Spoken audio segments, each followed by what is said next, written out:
Donc depuis le début de l'année, on a déjà aidé plus qu'1 million de personnes en Haïti et c'est important.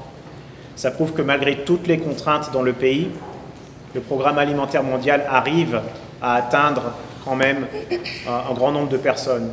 Et notre objectif de 2,5 millions d'Haïtiens, si la situation continue comme ceci, si nous continuons à avoir l'accès, nous pensons que nous pouvons l'atteindre.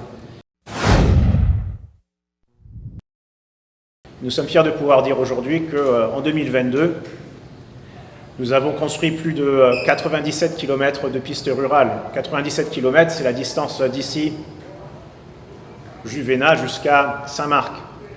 C'est quand même une distance appréciable. Nous avons aussi curé plus de 53 km de canaux, donc de canaux d'irrigation, également valorisé plus de 2000 hectares de terre qui a été récupérée. Nous avons planté 75 000 arbres. Et donc ce programme Résilience, qu'est-ce qu'il fait? Il sécurise la production. Il permet aux communautés rurales d'être plus résilientes face à la sécheresse, face aux inondations et face aux aléas qui peuvent exister dans le pays. Nous avons aussi c'est 25 000 petits exploitants agricoles qui ont bénéficié de la micro-assurance. C'est une nouvelle modalité en Haïti. Ce que ce programme fait, c'est qu'il apporte un paiement aux souscripteurs après un choc, que ce soit la sécheresse ou l'inondation. Et ça permet aux gens encore de mieux gérer leur production agricole et leurs moyens d'existence. Et c'est d'ailleurs un programme qui a été lancé dans le sud, en plein pays LOC. Et ça vous montre que malgré les difficultés du pays, on a quand même la possibilité de réaliser ce type de programme et on doit continuer à le faire et ne pas être découragé par la conjoncture actuelle. En gros, un autre volet important du travail du programme alimentaire mondial en Haïti, c'est le volet urgence. Et il y a eu des urgences en Haïti l'an dernier.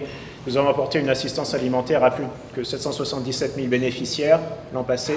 C'était essentiellement, une fois de plus, avec des distributions de cash qui ont atteint 22 millions de dollars dans le cadre du programme d'urgence et aussi plus de 5 000 tonnes de nourriture. Nous avons d'ailleurs distribué aussi des repas chauds, plus de 300 000 repas chauds. Alors c'était pour apporter une aide aux déplacés au niveau de Port-au-Prince. C'était une aide aussi au niveau de la frontière avec la République dominicaine, pour les personnes qui arrivaient de République dominicaine, et aussi une assistance alimentaire dans le cadre des centres de traitement de choléra à Port-au-Prince, mais aussi ailleurs dans le pays pendant la fin de l'année 2022. Nous avons aussi une activité logistique. Le PAM, le dispositif logistique du PAM sert à mettre en place les activités que je vous ai déjà décrites, mais elles servent aussi à toutes les ONG et au reste des agences des Nations Unies dans le pays.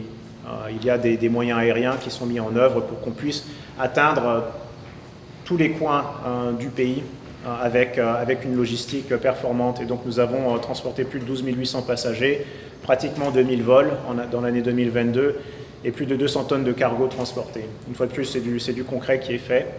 Il y a aussi un service maritime qui part de Port-au-Prince pour aller à Carrefour. Et on a aussi eu des voyages vers Saint-Marc et vers Miragoâne l'an dernier. Et l'idée, c'est de contourner les zones à accès difficile de Port-au-Prince pour pouvoir permettre, une fois de plus, la continuité des approvisionnements des programmes dans le pays. C'est plus que 4000 tonnes de produits qui ont été transportés de cette façon-là.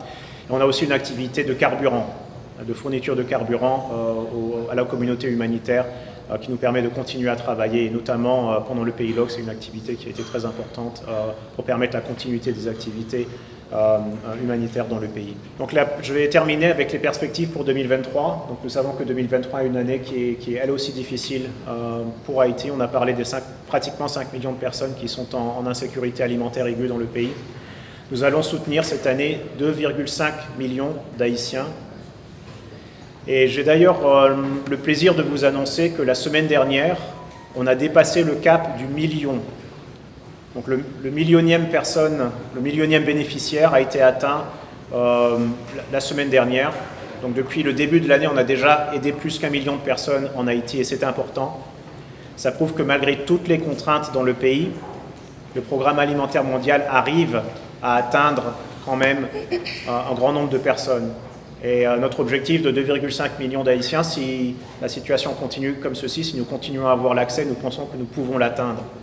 Évidemment, il nous faudra aussi le soutien de nos bailleurs de fonds, mais ça, c'est une autre question. Pour l'année scolaire 2022-2023, qui est donc bien entamée déjà, Nous avons plus que 400 000 élèves qui sont bénéficiaires du programme de cantine scolaire et 183 000, je répète ce chiffre de 183 000 bénéficiaires de la cantine scolaire locale ancrée dans la production de nos paysans, de nos OP, de nos producteurs dans le pays. Et nous souhaitons poursuivre cette dynamique dans les années qui viennent.